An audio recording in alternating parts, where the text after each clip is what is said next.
तो मुझे ये बताइए कि बीजेपी से बात हो गई है टिकट की कि चुनाव लड़ना है कि नहीं लड़ना है? चुनाव लड़ना कोई गुनाह नहीं है। लड़ेंगे कि नहीं, सीधा सवाल। मेरी बात नहीं हुई अभी इस बारे। अगर वो बात करेंगे तो मैं बात करूंगा।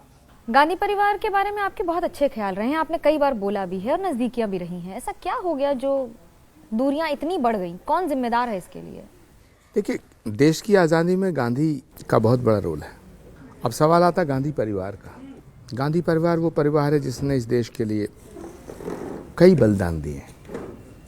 लेकिन कांग्रेस पार्टी जो महात्मा गांधी के रास्ते पे चलती थी, वो अब उसने वो रास्ता छोड़ दिया।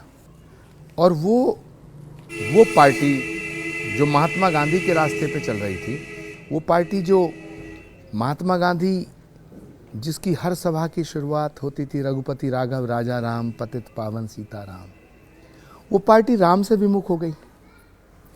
तो जो राम से विमुख हो गया उसे कौन बचा सकता है?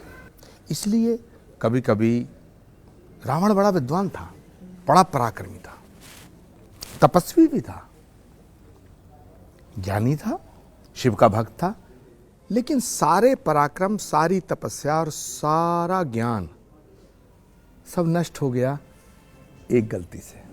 ऐसे ही गांधी परिवार में जो आज कांग्रेस पार्टी है, उसको और महात्मा गांधी से लेकर के पंडित जवाहरलाल नेहरू से लेकर के जो राजीव गांधी तक की जो यात्रा है, उसको एक पल्ले में नहीं रखा जा सकता है। वो कांग्रेस दूसरी थी, ये कांग्रेस दूसरी है। अगर वो कांग्रेस होती तो इस कांग्रेस का वो हाल ना होता। मिसाल के तौर पर देश की जनता में बड़ा सम्मान था कांग्रेस के लिए। वो ऐसा मानती थी कि कांग्रेस ने देश को आज़ादी दिलाने में एक महत्वपूर्ण भूमिका निभाई है। लेकिन आज देश की जनता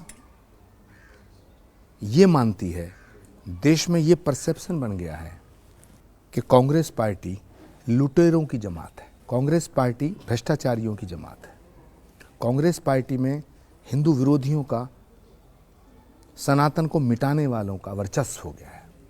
कांग्रेस पार्टी हिंदू विरोधी पार्टी है। और ये मैं नहीं कह रहा, 2014 में जो ए.के. एंटोनी साहब की जो रिपोर्ट है वो कहती है, सोनिया गांधी जी को ए.के. एंटोनी ने एक रिपोर्ट सबमिट की थी कि कांग्रेस पार्टी की इमेज हिंदू विरोधी बन रही है।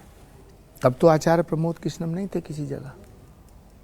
तो जो सही बात कहेगा वो कांग्रेस में दुश्मन बन जाएगा।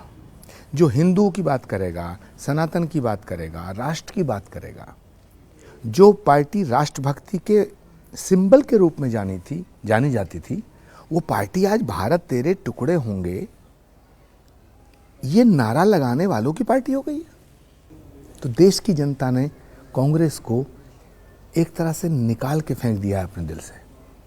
और आप देख लेना मनोज्ञा कि कांग्रेस धीरे धीरे करके, कांग्रेस पार्टी के अंदर जितने लोग अच्छे लोग हैं वो सब छोड़ छोड़ के चले जाएंगे। सब छोड़ छोड़ के जा रहे हैं। सुनवाई नहीं होती है कि सुनना नहीं चाहते हैं, कि लगता है कि राजनीति कभी बहाव प्रवाह एक तरफ है तो यमुना छोड़ के गंगा में हाथ धो लें।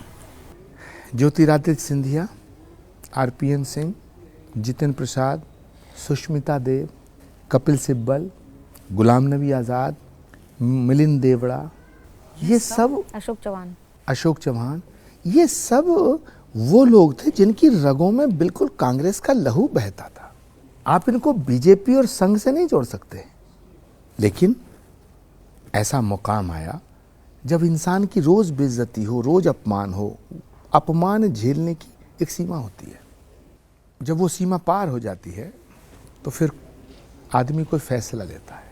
आपकी सीमा कब पार हुई? ऐसा क्या हुआ? मैंने तो बहुत जहर के घूंट पिए। मेरे अपमान करने में कोई कमी थोड़ी की। जैसे? लेकिन मैंने तो एक संकल्प ले लिया था राजीव गांधी जी के सामने कि मैं अपने जीते जी कांग्रेस नहीं छोड़ूंगा। मैंने नहीं छोड़ी। लेकिन जो काम मैं नहीं कर पाया, मेरे सिर पे बड़ा बोझ था। मैं तो आभार व्यक्त करना चाहता हूं कांग्रेस पार्टी का कि उन्होंने बड़ा उपकार किया मेरे ऊपर।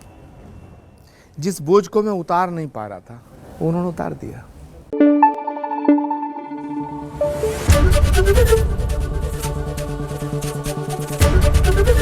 एबीपी न्यूज आपको रखे आगे।